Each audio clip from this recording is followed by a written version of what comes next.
നമസ്കാരം, news prime മലയാളത്തിലേക്ക് സ്വാഗതം. മുഖ്യ തെരഞ്ഞെടുപ്പ് കമ്മീഷൻ രാജീവ് കുമാർ കൃത്യമായും BJPക്ക് വേണ്ടി ഒത്തുകളിക്കുകയായിരുന്നു എന്ന് കപിൽ സിബൽ അടക്കമുള്ള മുതിർന്ന അഭിഭാഷകർ പറയുകയാണ്. കപിൽ സിബൽ, അഭിഷേക് മനു സിംഗ്വി തുടങ്ങിയവരെല്ലാം ഇന്ത്യ മുന്നണി നേതാക്കൾ കൂടിയാണല്ലോ എന്ന വാദമാണ് BJP ഉന്നയിക്കുന്നതെങ്കിൽ പോലും അവർ അഭിഭാഷകരാണ്. അവർ കൃത്യമായും വാദഗതി ഉയർത്തുന്നവരാണ്. സുപ്രീം കോടതിയുടെ ചീഫ് ജസ്റ്റിസ് ആയ ജസ്റ്റിസ് സഞ്ജീവ് ഖന്ന ഇപ്പോൾ തെരഞ്ഞെടുപ്പ് കമ്മീഷനെതിരെ നീങ്ങുകയുമാണ്. തെരഞ്ഞെടുപ്പ് കമ്മീഷൻ്റെ കാലാവധി തീരുന്ന വേളയിൽ മോദിക്ക് ഏറ്റവും പ്രിയങ്കരനായ രാജീവ് കുമാറിനെ ഇനി വീണ്ടും അപ്പോയിൻ്റ് ചെയ്യാൻ കഴിയില്ല. എല്ലാ കള്ളക്കളികളും നടത്തുന്ന വ്യക്തിയാണ് രാജീവ് കുമാർ എന്ന ആരോപണം കൃത്യമായി കോൺഗ്രസ് വീണ്ടും ആരോപിച്ചു കൊണ്ടിരിക്കുമ്പോൾ പുതിയ തെരഞ്ഞെടുപ്പ് കമ്മീഷനെ പ്രഖ്യാപിക്കുന്ന പാനലിൽ chief justice of India, supreme കോടതിയുടെ ചീഫ് ജസ്റ്റിസ് കൂടി ആ പാനലിൽ അംഗമായിരിക്കണം എന്ന നിബന്ധനയിലേക്ക് കാര്യങ്ങൾ നീങ്ങുകയാണ്. അതായത് പ്രധാനമന്ത്രി, പ്രതിപക്ഷ നേതാവ്, ക്യാബിനറ്റ് മന്ത്രി, പിന്നെ സുപ്രീം കോടതി ചീഫ് ജസ്റ്റിസ്, ഇത്തരത്തിലേക്ക് പാനൽ വരുമ്പോൾ പ്രധാനമന്ത്രിയുടെ ഒരു കള്ളക്കളിയും ഇനി നടക്കില്ല എന്ന ശക്തമായ വാദം ഉയരുകയാണ്. പ്രതിപക്ഷ നേതാവിനെ പാനലിൽ നിന്നും ഒഴിവാക്കാൻ വലിയ കളികൾ നടന്നു. അഥവാ പ്രതിപക്ഷ നേതാവായി രാഹുൽ ഗാന്ധിയെ പ്രഖ്യാപിക്കുന്നതിൽ വലിയ രീതിയിലുള്ള വിസമ്മതി ഉൾപ്പെടെ നടത്താനൊരു ശ്രമം നടന്നു. പക്ഷെ എന്ത് ചെയ്യാം, ലോക്സഭയിൽ കൃത്യമായും സീറ്റ് നില വലിയ തോതിൽ വർദ്ധിപ്പിച്ച് കഴിഞ്ഞ തവണത്തെ സീറ്റിനേക്കാൾ ഇരട്ടി സീറ്റോളം ലഭ്യമായ കോൺഗ്രസിനെ അങ്ങനെ ഇങ്ങനെ തടയാൻ കഴിയില്ല എന്ന് കൃത്യമായി BJPക്ക് അറിയാം.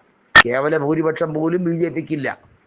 കോൺഗ്രസ് ആകട്ടെ ഇന്ത്യ മുന്നണിയുടെ അതിവിപുലമായ ശൈലിയിൽ മറ്റ് രീതിയിലേക്ക് പോവുകയാണ്. 234 MPമാർ ഇന്ത്യ മുന്നണിയിലുണ്ട്.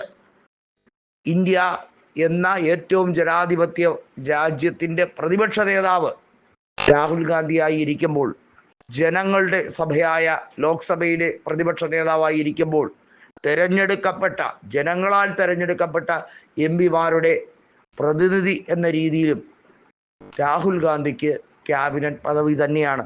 പ്രധാനമന്ത്രിക്ക് ഒരക്ഷരം അതിനെതിരെ പറയാൻ കഴിയില്ല.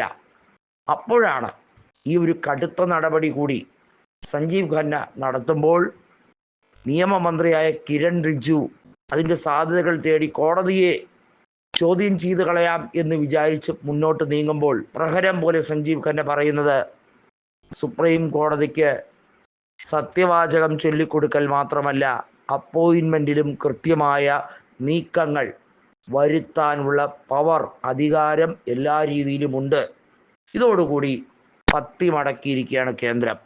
കള്ളക്കളികളെല്ലാം നടത്തി പല നിയമസഭാ തെരഞ്ഞെടുപ്പിലും കള്ളക്കണക്കുകൾ പുറത്തുവിട്ട് ജനങ്ങളെയും അതുപോലെ സമ്മതിദായകരെ എല്ലാ തരത്തിലും പറ്റിക്കാമെന്ന് കരുതിയെങ്കിൽ അതിന് നടക്കില്ല എന്ന ഒരു താക്കീതാണ് സുപ്രീം കോടതിയിൽ നിന്നും വന്നിരിക്കുന്നതെന്ന് മല്ലികാർജുൻ ഖാർഗെ പ്രഖ്യാപിച്ചിരിക്കുകയാണ്.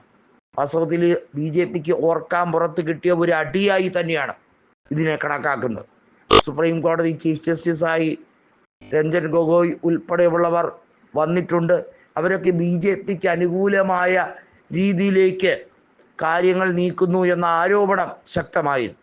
എന്നാൽ സഞ്ജീവ് ഖന്ന വളരെ വേറിട്ട ഒരു ചീഫ് ജസ്റ്റിസാണ്. സഞ്ജീവ് ഖന്ന അധ്യക്ഷനായ ബെഞ്ചിനെ പാഠം പഠിപ്പിക്കാനൊന്നും BJP വിചാരിച്ചാൽ ഇനി കഴിയില്ല.